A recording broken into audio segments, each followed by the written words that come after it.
আসসালামু আলাইকুম ওয়া রাহমাতুল্লাহি ওয়া বারাকাতুহু। সম্মানিত দর্শক ভাই ও বোনেরা, আমরা আজকে আপনাদের সামনে নিয়ে আসছি সূরাতুন নাস এবং সূরাতুল ফালাক এর ফজিলত। আমরা বিভিন্ন সময় ব্যথা বেদনা, রোগ ব্যাধি, জাদু, বদনজর ইত্যাদির জন্য এই সূরায়ে নাস এবং ফালাক এই সূরাটি অত্যন্ত কার্যকরী। এর পূর্ণ তাদবীর আপনাদের সামনে আমল উল্লেখ করব। তার আগে আপনাদের সকলের কাছে অনুরোধ থাকবে আমাদের চ্যানেলটি সাবস্ক্রাইব করে লাইক দিয়ে পাশে থাকবেন ইনশাআল্লাহ। সূরায়ে নাস এবং ফালাক এই দুইটি সূরা কোরআন শরীফের সর্বশেষে স্থাপন করা হয়েছে। এই সূরা দুইটি জ্বর, ব্যথা, বেদনা, রোগ ব্যাধি, ভাঙাচোরা এগুলোর জন্য খুবই উপকারী দুইটি সূরা।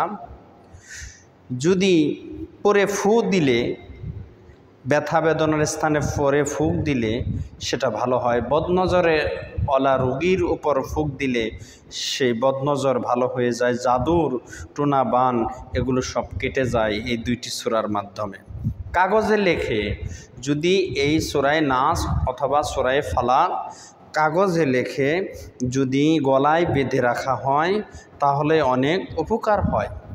যদি কাগজে লেখে এই সূরায়ে নাস এবং ফালাক কাগজে লেখে তাবিজ আকারে গলায় বেঁধে রাখা হয় তাহলে অনেক উপকার হয়। জাদু টোনা বান থেকে অনেক উপকার পাওয়া যায়। ঘুমানোর পূর্বে এই সূরা দুইটি পাঠ করলে আল্লাহ তাআলা তাদেরকে সর্বপ্রকার বিপদ আপদ থেকে হেফাজত করেন।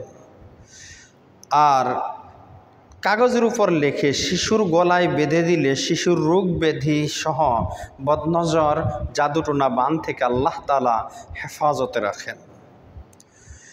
যদি কেউ বিচারকের সামনে যায়, বিচারকের সামনে গেল, এমতো অবস্থায় যদি এই দুইটি সূরা পাঠ করে বিচারকের সামনে দাঁড়ায় তাহলে সে বিচারকের অনিষ্ট থেকে রক্ষা পাবে এবং বিচারক তার প্রতি সদয় হবে। কোনো বিচার প্রার্থী যদি কোর্ট বা আদালতে হাকিমের সামনে দাঁড়ায় এই দুইটি সূরা পাঠ করে আল্লাহ তাআলা হাকিমের সমস্ত অনিষ্ট থেকে তাকে হেফাজত করবেন এবং সকল কল্যাণ তার উপর দান করবেন। হাকিম তার উপর সন্তুষ্ট হয়ে যাবে। এই জাতীয় অনেক তাদবীর এই সূরা দুইটি দিয়ে করা হয়। আমরা সকলেই এগুলো আমল করব এবং নিজেদেরকে জাদুটোনা বান সহ অন্যান্য ক্ষতি থেকে হেফাজত করব। মহান আল্লাহ তাআলার কালাম সর্বরোগের মহা ঔষধ। সুবহানাল্লাহি ওয়া বিহামদিহি। আসসালামু আলাইকুম ওয়া রাহমাতুল্লাহ।